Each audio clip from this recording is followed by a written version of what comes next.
Salut à tous, alors aujourd'hui une petite vidéo toute simple, simplement pour vous dire que si vous avez un peu comme moi cette tête-là avec un début de rhume, pour éviter que l'infection s'installe et se propage, il y a des petites choses toutes simples qu'on peut faire et que je peux vous proposer. Alors mon petite astuce, mon petit truc, ça va être d'utiliser l'huile essentielle de Saro. S-A-R-O, tout simplement. J'en mets quelques gouttes sur les avant-bras et je frotte. Ça va permettre d'augmenter mon taux vibratoire et du coup de permettre à mon système immunitaire d'être un peu plus effectif. Ça va me permettre également de décongestionner le nez. Donc après, je fais juste simplement comme ça et je sens un petit peu mes avant-bras et je respire l'odeur et les vapeurs de l'huile essentielle. Ça va permettre de dégager un peu toute la partie ORL. Voilà, donc si vous avez un peu le fond de la gorge qui gratouille et les sinus qui commencent à se boucher, c'est très agréable. C'est bien de le faire en prévention, on peut le faire avant, principalement avec Ravinsara à ce moment-là. Saro, pour moi, c'est plus quand l'affection est déjà en train de sortir. Mais après, c'est chacun comme il préfère, selon ses préférences au niveau de l'odeur. Principalement, il faut que l'odeur de l'huile essentielle vous capte. Parce que si elle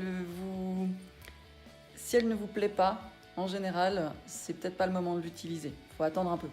Donc ça, c'est une autre histoire. Qu'est-ce que j'utilise encore? Alors, si vous êtes courageux, vous pouvez avaler une gousse d'ail. Moi, je la coupe en très petits morceaux et j'essaie de l'avaler ou je la mâchouille, mais vraiment très vite. Ouais, je suis pas très courageuse. Pour ceux que ça dérange pas, alors mâcher et avaler une gousse d'ail. C'est un très bon antibiotique et antiseptique naturel. Voilà.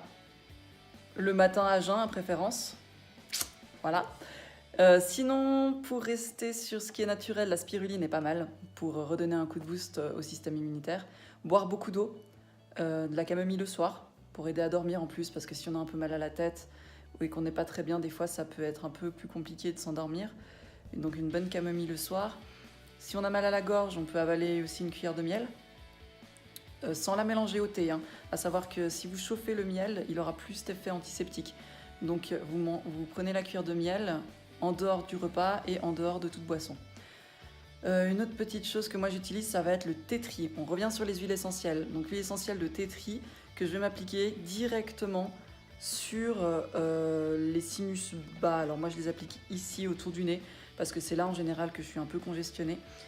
Mélangez un tout petit peu si vous êtes sensible surtout à de l'huile végétale. C'est important.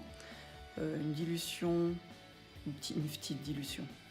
Ça suffit et vous pouvez vous mettre quelques gouttes directement autour du nez. Si vous êtes sensible, faites-le avant d'aller vous coucher parce que ça peut vous brûler un peu. Évidemment, si les vapeurs elles montent vers les yeux, ça peut brûler un petit peu. Donc soit vous fermez les yeux le temps que la peau absorbe l'huile, soit simplement vous le faites juste avant de vous endormir. Comme ça vous dégage en plus un peu les voies respiratoires pour dormir, c'est nickel.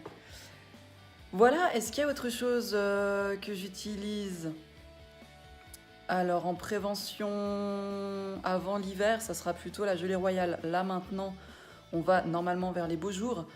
Bon, pour tous ceux qui sont sensibles au pollen, ça peut être utile aussi. À voir s'il y a peut-être d'autres huiles ou d'autres composés naturels qu'on peut utiliser, principalement pour les infections au pollen. Mais pour décongestionner, l'huile essentielle de thé tri, magnifique. Voilà. Bon bah si j'ai d'autres choses, d'autres idées qui me viennent à vous partager, je referai une petite vidéo. En attendant, prenez soin de vous. Ciao.